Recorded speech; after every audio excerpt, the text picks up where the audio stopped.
India news के digital platform पर आपका स्वागत है और आपके साथ मैं हूं आपका होस्ट राजीव शर्मा। पिछले कुछ दिनों में हम बहुत सारी ऐसी जानकारी खबरें सुनते रहे हैं जहां पर हमने भूकंप की बातें सुनी हैं। अभी कुछ दिन पहले ही अफगानिस्तान में भूकंप आया जहां कई लोग मारे गए।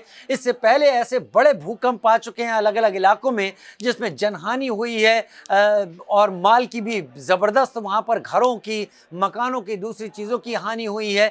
भूकंप एक ऐसे खतरे की तरह है जो कि आभास नहीं लगने देता कि कब भूकंप अपना असर दिखा सकता है और किस तीव्रता के साथ असर दिखा सकता है। लिहाजा लोग इस खतरे के प्रति केवल अपने को जागरूक कर पाते हैं और आने के बाद जो उन्होंने जागरूकता में जाना होता है उसका उपयोग कर पाते हैं। लोग उसके जरिए जान बचाते हैं लोग भूकंप से। लेकिन अब एक ऐसा सिस्टम, एक ऐसी डिवाइस का टेस्ट किया जा चुका है जो भूकंप की जानकारी एक हफ्ते पहले दे देगी।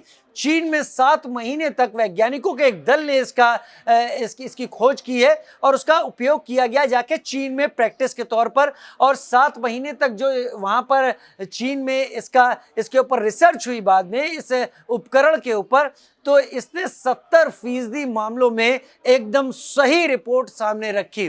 320 किलोमीटर के एरिया में जहाँ इस उपकरण को लगाया गया वहाँ पर आने वाले 14 भूकंपों की एकदम सफलतम भविष्यवाणी इस उपकरण ने करके दिखाई, जिसकी एक हफ्ते पहले जानकारी मिल चुकी थी कि भूकंप यहां पर आने वाला है, उसका केंद्र यहां पर हो सकता है, अंदाजा उसकी तीव्रता यहां पर इतनी हो सकती है। तो इसके बाद वाकई लोग और वैज्ञानिक बहुत उम्मीद से भरे हैं कि भूकंप और इसके प्रभाव को कम किया जा सकेगा, भूकंप से लोगों को बचाया जा सकेगा, भूकंप से जनहानि और सामान की हानि, माल की हानि, रास्तों की, कई चीज़ों की हानि को कम से कम किया जा सकेगा। भूकंप आएगा तो ज़रूर, लेकिन भूकंप से पहली प्राथमिकता जनहानि को बचाना होगा, जिसमें हम बचाने में सक्षम हो जाएंगे। सीस्मोलॉजिकल सोसाइटी ऑफ अमेरिका में इस बारे में एक बड़ी रिसर्च भी छपी है।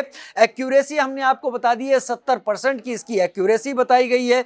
14 झटके हैं जिसको सही तरीके से सफलतापूर्वक इस उपकरण ने पकड़ा है। और ये उपकरण भविष्य में जो जिस तरह से टेक्नोलॉजी का परिवर्तन हो रहा है उसमें आर्टिफिशियल इंटेलिजेंस जिसका हम अब इस्तेमाल कर रहे हैं, जिसके बारे में बात कर रहे हैं, कई लोग कहते हैं मानवता के लिए बहुत खतरनाक है, लेकिन आर्टिफिशियल इंटेलिजेंस का इस्तेमाल करके इस उपकरण ने ये सटीक जानकारियां दी हैं। तो अगर किसी चीज़ का कंस्ट्रक्टिव सही अप्रोच के साथ सही रूप में इस्तेमाल किया जाए तो मानव सभ्यता के लिए फायदे का सौदा फायदे की तरह सामने आती है। उसी तरह से ये उपकरण भी सामने आया है। आपका क्या कहना है इस जानकारी को लेकर, हम भी जानना चाहेंगे आपसे। फिलहाल इस वीडियो में इतना ही। नमस्कार।